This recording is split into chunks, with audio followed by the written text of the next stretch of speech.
Imagine uma pessoa que está navegando no mar em um pequeno barco à vela. Ela pode controlar as velas, o leme, até escolher a direção que deseja seguir. No entanto, sem o vento, todo o esforço com as velas, o leme, não levará a lugar algum. Ela está completamente dependente do vento para avançar, pois é o vento que realmente move o barco. Essa metáfora nos lembra de algo crucial em nossa caminhada com Deus. Assim como o barco depende do vento para se mover, nós dependemos da graça de Deus e do poder do Espírito Santo para produzir boas obras e avançar espiritualmente. Não importa quão bem controlamos as velas de da nossa vida, sem o vento da graça divina, não conseguiremos realizar o que realmente importa para Deus. Hoje vamos explorar a mensagem de Jesus para as igrejas de Filadélfia e Laodiceia, em Apocalipse 3. Essas igrejas representam dois tipos de atitudes, como o barco que depende do vento. Confiança nas próprias forças, como alguém que tenta remar sozinho, sem vento, e orgulhosas pelas suas atitudes, e dependência de Deus, como um barco depende do vento. Através dessa reflexão, veremos como as boas obras fluem de uma vida rendida à graça, ao poder de Cristo. Jesus nos mostra que boas obras não são para a nossa salvação, mas a evidência da nossa relação com Ele, assim como o vento move o barco, é evidência de que estamos no caminho certo. Vamos dividir nossa palestra em duas partes. Filadélfia, obras de um coração perseverante e fiel, do Apocalipse, versículo 3 a 13, e Laodiceia, obras vãs de um coração orgulhoso, versículo 14 a 22. Obras que refletem a verdade do coração. Essa é uma realidade, que a obra reflete o coração. Vamos explorar agora Jesus valoriza a perseverança na fraqueza e alerta contra a confiança em si mesmos. Devemos depender completamente de Cristo para produzir as obras que reflitam uma vida verdadeiramente transformada. A igreja de Filadélfia, mencionada em Apocalipse capítulo 3, versículo de 7 a 13, está localizada na cidade de Filadélfia, uma cidade importante na província romana da Ásia Menor, atualmente parte da Turquia. Filadélfia foi fundada por volta de 189 a.C., me desculpe, 189 a.C., pelo rei pelo rei de Pérgamo, chamado Átalo II Filadelfo, cujo nome inspirou o nome da cidade, que significa amor fraternal. A cidade estava situada em uma rota importante que conectava tanto o interior da Ásia Menor às áreas costeiras. Você pode ver no mapa da sua tela onde está Filadélfia. Ela ficava aqui nesse círculo vermelho. Essa posição era a posição estratégica, pois ela era o centro comercial de diversas culturas, facilitando o contato entre diferentes povos e culturas. Frequentemente tinha terremotos em Filadélfia e ali na região. Era uma cidade propensa a isso. Ela foi gravemente danificada por um terremoto em 17 depois de Cristo, que destruiu várias cidades da região. Embora o Império Romano ajudasse na reconstrução, a cidade sofria, continuava sofrendo, fazendo que muitos moradores vivessem em constante medo e insegurança. Isso pode ter influenciado as palavras de Jesus no versículo 12, onde ele promete fazer a igreja um pilar no templo de Deus, indicando segurança e estabilidade eternas. constatando com uma instabilidade física que a igreja enfrentava. Culturalmente, a cidade era conhecida por sua influência grega-romana, com templos dedicados a diversos deuses pagãos. Filadélfia era como outras cidades da época, estava imersa em ambiente de paganismo, secretismo religioso, tinha uma pressão cultural a quem se tornava testemunha fiel de Cristo. E eles eram desafiados, viviam em constante desafio pela sua fé. Então Jesus é descrito como soberano, santo e verdadeiro. Ele possui a chave de Davi, que significa sua autoridade para abrir e fechar portas. Ela recebe aqui um elogio. A igreja de Filadélfia, apesar de ser fraca e pequena, ela é fiel e perseverante. Suas obras, mesmo com poucos recursos, são uma evidência da sua dependência de Deus. E o melhor, não recebeu crítica. Que bênção! A igreja não foi criticada por Jesus. A promessa. Jesus promete segurança, simbolizada como pilar, como a gente mencionou, intimamente ligada à proteção aos fiéis.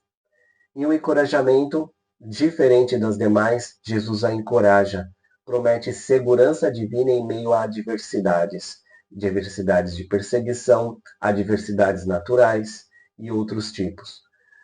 E os crentes são incentivados a segurar firmemente em Cristo o que eles têm.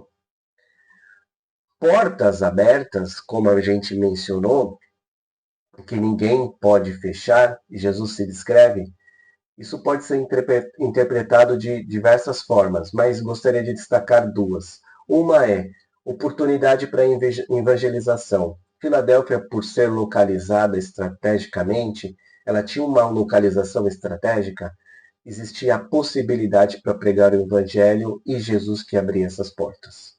E acesso ao reino de Deus. Jesus é quem tem a chave de Davi. Ele que dá à igreja a garantia de que os fiéis, que nós temos acesso ao reino de Deus. Independentemente da nossa posição, dos nossos bens, se somos grandes ou pequenos, é Jesus que tem essa chave. Sinagoga de Satanás. Jesus menciona que a igreja de Filadélfia enfrentava uma oposição dos judeus locais, que não aceitavam Jesus como Messias. Ele faz uma referência a eles, a sinagoga de Satanás, no versículo 9, indicando que alguns judeus estavam ativamente se opondo ao evangelho e ao crescimento da igreja. Essa oposição pode ter sido uma fonte de perseguição para a igreja, uma vez que essas autoridades judaicas exerciam um tipo de tinham favores, elas exerciam algum tipo de influência no Império Romano. Com isso, aquelas pessoas perdiam oportunidades comerciais da época. Chamar a igreja de pequena e perseguida, mas fiel, foi o fator crucial da mensagem de Jesus. Jesus menciona ela como uma igreja com pouca força pelo tamanho, o que pode significar que era uma comunidade pequena, né? Sem grande poder e influência social. Mas assim, mesmo ela tendo essa característica, ela é elogiada por guardar as palavras de Jesus e não negar o nome dele. Ao contrário de outras igrejas mencionadas aqui em Apocalipse, Filadélfia não recebeu, como eu mencionei, nenhuma crítica. E isso encoraja ela a continuar firme nas promessas e nas recompensas de Jesus. Esse elogio, como nós mencionamos, é um elogio fundamental para a fé deles. Por quê? Porque eles eram pequenos, eles eram perseguidos, mas eles mantinham a fé. A promessa, como a gente citou, ela é uma promessa que também vai na linha daqueles que enfrentam a igreja. Porque Jesus é o dono da igreja. E se alguém enfrenta a igreja, está enfrentando a Cristo. A igreja é protegida nesse tempo de provação e sempre será protegida nesse tempo de provação, pois a igreja é de Cristo. Cristo é o cabeça da igreja e virá para resgatar a sua igreja. Então, Filadélfia tem essa harmonia, ela tem essa esperança, mesmo nas adversidades. Sabemos que nossas obras não nos salvam, mas são um testemunho da fé genuína que temos em Cristo. Nossas obras, elas são naturalmente elas são feitas naturalmente por conta daquilo que recebemos, a palavra da verdade que nos transforma. E se a gente falar sobre obras, importante a gente definir as obras não têm poder para salvar ninguém, pois ninguém consegue atingir o padrão justo santo de Deus. No entanto, os pecadores, salvos pela graça, começam a produzir obras que agradam a Deus, através do poder do Espírito Santo, como Efésios 2, 8, 10 diz, pois vocês são salvos pela graça, por meio da fé. Isso não vem de vós, é dom de Deus. Não por obras para que ninguém se glorie. Portanto, somos criação de Deus, realizada em Cristo Jesus, para fazermos boas obras. Então não podemos inverter a ordem. A ordem é, recebemos o dom, somos de Deus, somos glorificados, transformados em Jesus, pelo poder do Espírito Santo, nós realizamos boas obras. E isso testemunha a favor de Cristo. É assim como uma árvore boa produz bons frutos, uma vida transformada por Cristo resulta naturalmente em boas obras. Essas obras são evidências de um coração transformado por Deus e dirigido pelo Espírito Santo.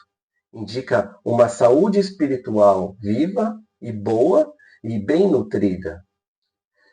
As boas obras revelam a ação de Deus em nossas vidas. Elas mostram que o Espírito Santo está trabalhando em nós, mudando o nosso caráter para que possamos viver de maneira agradável a Deus. Nós vamos ao Senhor humildemente e recebemos sabedoria para fazermos a obra dele.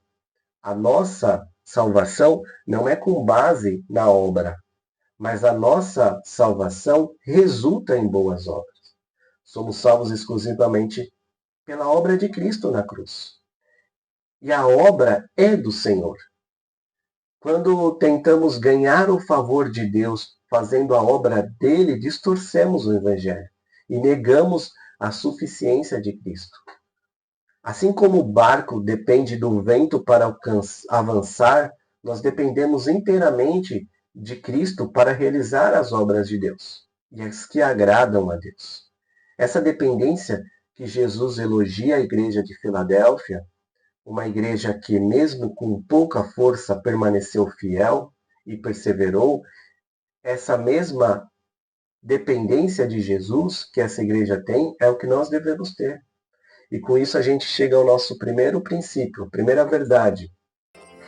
Mesmo com pouca força, aqueles que confiam em Deus jamais serão abandonados. Mesmo com pouca força, aqueles que confiam em Deus jamais serão abandonados. O marinheiro que confia no vento para mover o barco sabe que enquanto ele mantiver as velas ajustadas, o vento o levará adiante. Da mesma forma, a igreja de Filadélfia, apesar de sua fraqueza, nunca foi abandonada por Cristo. Jesus garante que mesmo quando nossas forças são limitadas, sua presença e poder são suficientes para nós. O que te impede de confiar em Deus mesmo quando você se sente fraco? Como você pode perseverar em sua caminhada com Deus mesmo diante das dificuldades? Como a promessa de Jesus de recompensa futura renova a sua esperança hoje? Reflita sobre o exemplo dessa igreja. Nós aqui temos um ótimo exemplo para a nossa vida e aplicação. Agora vamos para uma outra igreja, a igreja de Laodiceia. Obras vãs de um coração orgulhoso. Bom, Cristo é identificado como Jesus é fiel e verdadeiro, o início da criação de Deus. Ele é chamado de Amém, ou seja, aquele que consome tudo, aquele que tem a última palavra e sugere sua autoridade final. Acusação. A igreja é descrita como morna, semelhante à água local, sem ser curativa ou refrescante. Ela é inútil, é uma água inútil. E é uma igreja inútil, espiritualmente, orgulhosa de sua riqueza material. E vem a advertência. Jesus oferece purificação e cura espiritual a essa igreja. E exorta a igreja. Ou seja, Jesus chama a igreja para o arrependimento e um relacionamento renovado com ele. Note, outra igreja que Jesus chamou arrependimento. O arrependimento é base, como a gente estudou na semana passada, não só da nossa salvação, mas ele continua sendo base para a nossa transformação. Promessa: aquele que se arrepender terá comunhão com Cristo. É a melhor promessa de todos. E serão vitoriosos. A igreja de Laodiceia, ela era, vamos destacar aqui algumas características dela. Ela era rica e autossuficiente. Era extremamente rica. A cidade era extremamente rica.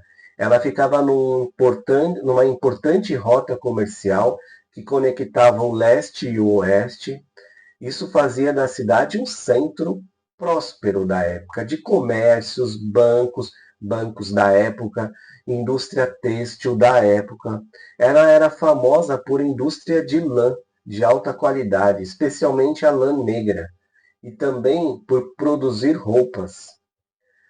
Os moradores eram tão ricos e autossuficientes que um terremoto depois, nos anos 60 depois de Cristo, que destruiu a cidade, os cidadãos recusaram a ajuda do Império Romano a financiar a reconstrução. Eles financiaram por conta própria.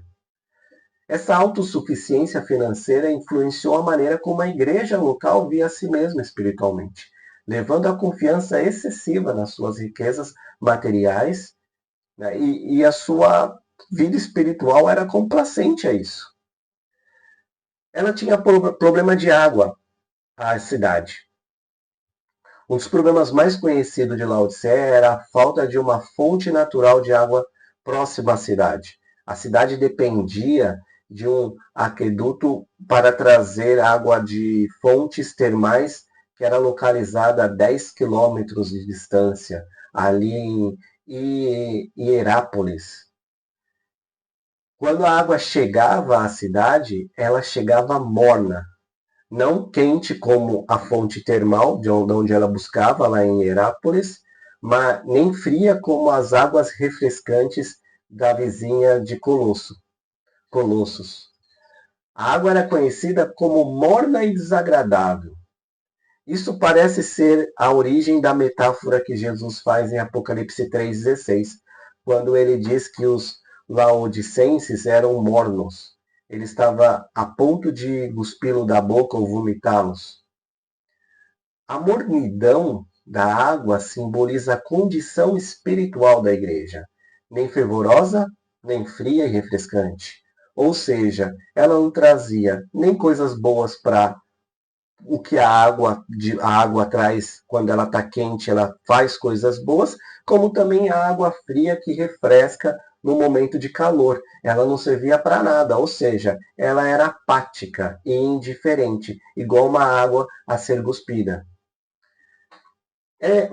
A cidade era um centro médico famoso. Laodiceia também era famosa por sua escola de medicina da época e por produzir um tipo de colírio para tratar problema dos olhos, conhecido como pó frígio.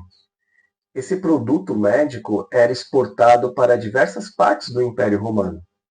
Essa indústria local de medicamentos para os olhos e o pano de fundo pode ser o pano de fundo para a advertência de Jesus no versículo 18, onde ele exorta a igreja a comprar colírio para ungir os seus olhos a fim de que vejam, sugerindo que, apesar da sua fama por curar problemas físicos da visão, eles estavam espiritualmente cegos. A autossuficiência espiritual e o orgulho. A riqueza e o sucesso da cidade contribuíram para a autossuficiência espiritual da igreja. Os cristãos em Laodiceia acreditavam que tinham tudo o que precisavam, incluindo segurança e conforto, e não reconheciam a necessidade espiritual de Cristo. Em Apocalipse 3, versículo 17, Jesus confronta diretamente essa atitude, dizendo: você diz, estou rico, adquiri riquezas e não preciso de nada. Mas não reconhece que é miserável, digno de compaixão, pobre, cego e nu. Eles estavam espiritualmente pobres, apesar de uma riqueza material. Se tornaram complacentes em sua fé, confiando nas riquezas e não em Deus. Vem o convite de arrependimento. Embora Jesus repreenda a igreja, uma repreensão dura, por sua mornidão, por sua cegueira espiritual, ele oferece oportunidade de arrependimento. Versículo 18, ele aconselha a igreja a comprar ouro refinado no fogo, vestes brancas para cobrir sua nudez e colírio para curar a sua cegueira espiritual. Transformar o caráter em Cristo, se revestir da nova identidade em Cristo e um colírio para enxergar o que mais importa na vida espiritual. Jesus também faz uma promessa mais conhecida do livro de Apocalipse, ela é muito conhecida. Eis que estou à porta e bato. Se alguém ouvir a minha voz e abrir a porta, entrarei e cearei com eles e ele comigo. Apocalipse 3, versículo 20. Apesar da dura repreensão, o convite de Jesus é uma restauração à comunhão para aqueles que se arrependerem.